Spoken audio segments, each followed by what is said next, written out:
ନମସ୍କାର ଦର୍ଶକ ବନ୍ଧୁ, ଚାଲନ୍ତୁ ଜାଣିନେବା ଆଜିର କିଛି ଟପ୍ ନ୍ୟୁଜ୍। ଜୟ ଜଗନ୍ନାଥ ସାଙ୍ଗମାନେ, ଆମ ଚ୍ୟାନେଲରେ ଆପଣମାନଙ୍କୁ ପୁଣି ଥରେ ସ୍ୱାଗତ। ପଲ୍ୟୁସନ ସାର୍ଟିଫିକେଟ ନଥିଲେ ମିଳିବନି ପେଟ୍ରୋଲ କିମ୍ବା ଡିଜେଲ। ଏନେଇ ସମସ୍ତ ତୈଳ ବିତରଣକାରୀ କମ୍ପାନୀକୁ ଚିଠି ଲେଖିଛନ୍ତି ରାଜ୍ୟ ପରିବହନ ବିଭାଗ। ସମସ୍ତ ପ୍ରମୁଖ ତୈଳ ବିତରକ IOCL, BPCL, HPCL ସହ ଅନ୍ୟ ତୈଳ କମ୍ପାନୀକୁ ଏହି ଚିଠି ଲେଖାଯାଇଛି। ଏସବୁ ତୈଳ କମ୍ପାନୀ ଅଧୀନରେ ଥିବା ପେଟ୍ରୋଲ ପମ୍ପଗୁଡ଼ିକୁ ପ୍ରଦୂଷଣ ସାର୍ଟିଫିକେଟ ନିୟମ ଅନୁପାଳନ କରିବାକୁ ନିର୍ଦ୍ଦେଶ ରହିଛି।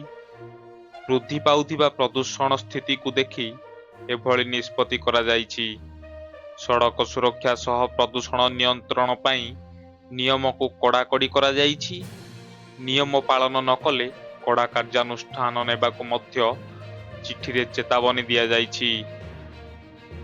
ପରବର୍ତ୍ତୀ ଖବର, ବିଶ୍ୱକପରୁ ଗିଲ୍ ଆଉଟ୍। ଫେବୃଆରୀ 7ରୁ ଆରମ୍ଭ ହେଉଥିବା ଟି-20 ବିଶ୍ୱକପ୍ ପାଇଁ BCCI ଘୋଷଣା କରିଛି 15 ଜଣିଆ ଟିମ୍। ଭାରତୀୟ ଟି-20 ଦଳରୁ ଶୁଭମନ ଗିଲ୍ ବାଦ୍ ପଡ଼ିଥିବା ବେଳେ ଇଶାନ କିଶନଙ୍କୁ ସ୍ଥାନ ମିଳୁଛି। ଶୁଭମନ ଗିଲ୍ କେବଳ ଟି-20 ଦଳର ଉପ-ଅଧିନାୟକ ପଦରୁ ବାଦ୍ ପଡ଼ିଛନ୍ତି ତା ନୁହେଁ, ଗିଲ୍ଙ୍କ ଖରାପ ପ୍ରଦର୍ଶନ ପାଇଁ ତାଙ୍କୁ ଟି-20 ସ୍କ୍ୱାଡରୁ ବାଦ୍ ଦିଆଯାଇଛି। ସେହିଭଳି ୱିକେଟ୍ ରକ୍ଷକ ବ୍ୟାଟର ଜିତେଶ ଶର୍ମା ଟି-20 ଦଳରୁ ବାଦ୍ ପଡ଼ିଛନ୍ତି। ରିଙ୍କୁ ସିଂ ଓ ୱାଶିଂଟନ ସୁନ୍ଦରଙ୍କୁ ଦଳରେ ସାମିଲ କରାଯାଇଛି।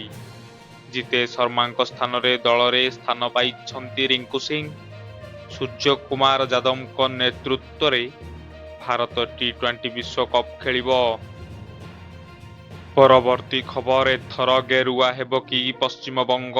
ଆଗକୁ ନିର୍ବାଚନ ଥିବା ବେଳେ ଏବେଠାରୁ ପଶ୍ଚିମବଙ୍ଗ ଉପରେ ଫୋକସ୍ କଲେଣି ମୋଦି। ଏଥର ପଶ୍ଚିମବଙ୍ଗ ଖେଳିପାରେ ମୋଦି ମ୍ୟାଜିକ୍। କାରଣ ଏହା ପୂର୍ବରୁ ମୋଦି ଯେଉଁ ରାଜ୍ୟକୁ ଫୋକସ୍ କରିଛନ୍ତି ସେଠାରେ ବିଜେପିର ବିପୁଳ ବିଜୟ ହୋଇଛି। ବିଜେପିର ବରିଷ୍ଠ ନେତାମାନେ ବାରମ୍ବାର କହିସାରିଛନ୍ତି ଏଥର ଟାର୍ଗେଟରେ ପଶ୍ଚିମବଙ୍ଗ। ତେଣୁ ମୋଦିଙ୍କ ଫୋକସ୍ ଏବେ ପଶ୍ଚିମବଙ୍ଗ ଉପରେ। ପରବର୍ତ୍ତୀ ଖବର, ବଦଳିଲା ନବୀନଙ୍କ ରାଜନୀତି ଷ୍ଟାଇଲ, ଦୋହଲୁଛି ବିଜେଡିର ଗଡ଼। ମୋହନ ମନମୋହନଙ୍କ ଗୋଟି ଚାଳନାରେ ଛଟପଟ ହେଲାଣି ବିଜେଡି। ଭୋଟ ବ୍ୟାଙ୍କ ଭୁଷୁଡ଼ିବାକୁ ବସିଲାଣି। ସ୍ଥିତି ଗମ୍ଭୀର ହେଉଥିବା ଜାଣି ଘର ସଜାଡ଼ିବାକୁ ଆରମ୍ଭ ହୋଇଛି ସଜବାଜ। ନିଜ ସଂଗଠନର ଅସ୍ତିତ୍ୱ ବଞ୍ଚାଇବାକୁ ଗେମ୍ ପ୍ଲାନ୍ ବଦଳାଇଛନ୍ତି ନବୀନ। ନିଜେ ଗ୍ରାଉଣ୍ଡକୁ ଯାଇପାରି ନଥିବାରୁ ଖୋଲିଛନ୍ତି ନବୀନ ବାସଙ୍କ ଫାଟକ।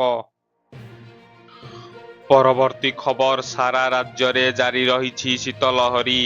ପାରଦ ତଳମୁହାଁ ଯୋଗୁଁ ପ୍ରବଳ ଜାଡ଼ ହେଉଛି। 10 ଡିଗ୍ରୀ ତଳେ 10 ସହର ତାପମାତ୍ରା ରେକର୍ଡ ହୋଇଛି।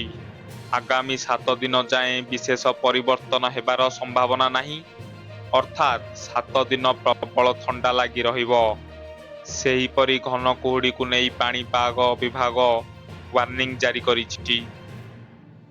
ପରବର୍ତ୍ତୀ ଖବର, 10 ଟଙ୍କାରେ ନିଅ ଧାନ। ଧାନ କିଣାର ଚରମ ଅବସ୍ଥା ପରେ ଚାଷୀଙ୍କ ସହିବାର ସବୁ ସୀମା ପାଲଟିଲାଣି। ଧୈର୍ଯ୍ୟ ବନ୍ଧ ବାଡ଼ ଭାଙ୍ଗିଲାଣି।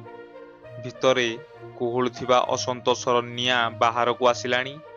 ଖରିଫ ଧାନ ବିକିବାକୁ ନେଇ ମଣ୍ଡି ଓ ଟୋକେନ୍ ସମସ୍ୟାରେ ଘାଣ୍ଟି ସନ୍ତୁଳି ହେବା ପରେ ଏଭଳି ଅଭିନବ ଢଙ୍ଗରେ ପ୍ରତିବାଦ କରିଛନ୍ତି ସୁବର୍ଣ୍ଣପୁର ଜିଲ୍ଲା ଚାଷୀ। ଧାନ କିଲୋକୁ 10 ଟଙ୍କାରେ ନିଅ କହି ରାଜରାସ୍ତାରେ ଗର୍ଜିଛନ୍ତି। ପରବର୍ତ୍ତୀ ଖବର, ବ୍ୟାପିଲା କିସ୍ ନିଆଁ। ଆଦିବାସୀ ଛାତ୍ର ହତ୍ୟା ଘଟଣାରେ କିସ୍ ଚାଲବାଜ ଧରାପଡ଼ିବା ପରେ ନିଶାନା କଲେଣି ଆଦିବାସୀ ସଂଗଠନ ଓ ରାଜନେତା। ବିଶ୍ୱାସରେ ବିଷ ଦେଇଥିବା ଏ ସଂସ୍ଥା ଓ ଏହାର ପ୍ରତିଷ୍ଠାତା ଅଚ୍ୟୁତ ସାମନ୍ତଙ୍କୁ କାଠଗଡ଼ାକୁ ଟାଣିବା ସହ ସିବିଆଇ ତଦନ୍ତ ହେଲେ ସବୁ କେଳେଙ୍କାରୀ ପଦାକୁ ଆସିବ ବୋଲି ଦାବି କରିଛନ୍ତି। ପରବର୍ତ୍ତୀ ଖବର, ଇମ୍ରାନ ଖାନଙ୍କୁ 17 ବର୍ଷ ଜେଲ୍। ପାକିସ୍ତାନର ପୂର୍ବତନ ପ୍ରଧାନମନ୍ତ୍ରୀ ଇମ୍ରାନ ଖାନ ଏବଂ ତାଙ୍କ ପତ୍ନୀ ବୁଶରା ବିବିଙ୍କୁ ଅଦାଲତ 17 ବର୍ଷ ଲେଖାଏଁ ଜେଲ୍ ଦଣ୍ଡାଦେଶ ଶୁଣାଇଛନ୍ତି। ତୋସ୍କାନୀ 2 ମାମଲାରେ ଫେଡେରାଲ ଇନଭେଷ୍ଟିଗେସନ ଏଜେନ୍ସିର ଏକ ସ୍ୱତନ୍ତ୍ର କୋର୍ଟ ଇମ୍ରାନ ଓ ତାଙ୍କ ପତ୍ନୀଙ୍କୁ ଏହି ସଜା ପ୍ରଦାନ କରିଛନ୍ତି। ରାୱାଲପିଣ୍ଡିର ଆଡିଆଲ ଜେଲରେ ଅନୁଷ୍ଠିତ ଶୁଣାଣି ସମୟରେ ସ୍ୱତନ୍ତ୍ର ବିଚାରପତି ଶାରୁଖା ଅର୍ଜୁମନ ଏହି ରାୟ ଶୁଣାଇଛନ୍ତି। ପରବର୍ତ୍ତୀ ଖବର ରେଲୱେ ରିଜର୍ଭେସନ ଟିକେଟ ନିୟମରେ ପରିବର୍ତ୍ତନ। ଟ୍ରେନ୍ ଯାତ୍ରୀଙ୍କ ସମୟକୁ ଗୁରୁତ୍ୱ ଦେଇ ଭାରତୀୟ ରେଲୱେ ବଡ଼ ପଦକ୍ଷେପ ନେଇଛି। ଟ୍ରେନ୍ ରିଜର୍ଭେସନ ଚାର୍ଟ ପ୍ରସ୍ତୁତ ସମୟ ସାରଣୀରେ ପରିବର୍ତ୍ତନ ଆଣିଛି ରେଲୱେ। ଏଣିକି ସଂରକ୍ଷିତ ଟ୍ରେନ୍ ଟିକେଟ କରିଥିବା ଟ୍ରେନ୍ ଛାଡ଼ିବାର 10 ଘଣ୍ଟା ପୂର୍ବରୁ ଜାଣିପାରିବେ କ'ଣ ରହିଛି ଟିକେଟର ସ୍ଥିତି। ପରବର୍ତ୍ତୀ ଖବର ବିମାନ ବନ୍ଦରରେ ଗୁଣ୍ଡାଗର୍ଦ୍ଦି। ଦିଲ୍ଲୀ ବିମାନ ବନ୍ଦରରେ ଜଣେ ଯାତ୍ରୀଙ୍କୁ ଏୟାର ଇଣ୍ଡିଆ ଏକ୍ସପ୍ରେସର ପାଇଲଟ ମାଡ଼ ମାରିଥିବା ଅଭିଯୋଗ ହୋଇଛି। ଟର୍ମିନାଲ 1ରେ ସୁରକ୍ଷା ଯାଞ୍ଚ ପାଇଁ ଲାଇନରେ ଛିଡ଼ା ହେବାକୁ କେନ୍ଦ୍ର କରି ଏହି ବିବାଦ ଆରମ୍ଭ ହୋଇଥିଲା।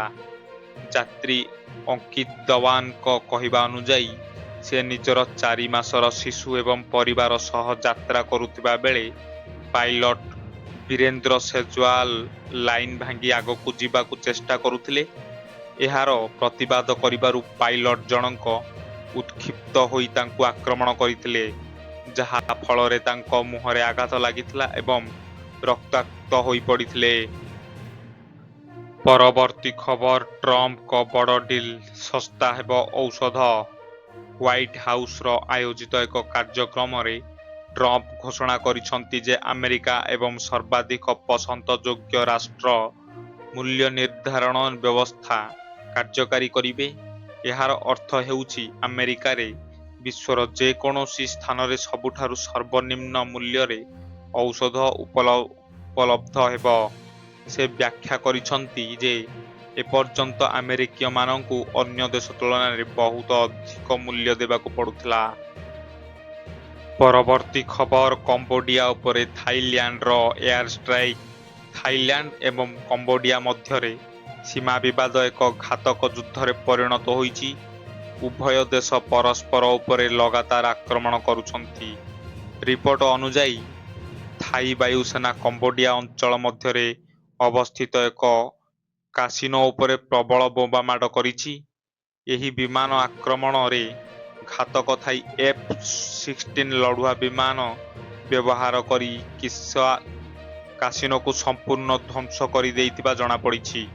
ନିକଟବର୍ତ୍ତୀ ଏକ ଗାଁରେ ଗ୍ରାମବାସୀଙ୍କ ଦ୍ୱାରା ରେକର୍ଡ କରାଯାଇଥିବା ଏହି ଭୟଙ୍କର ବିସ୍ଫୋରଣର ବହୁତ ଫଟୋ ବାହାରକୁ ଭାଇରାଲ ହେଉଛି।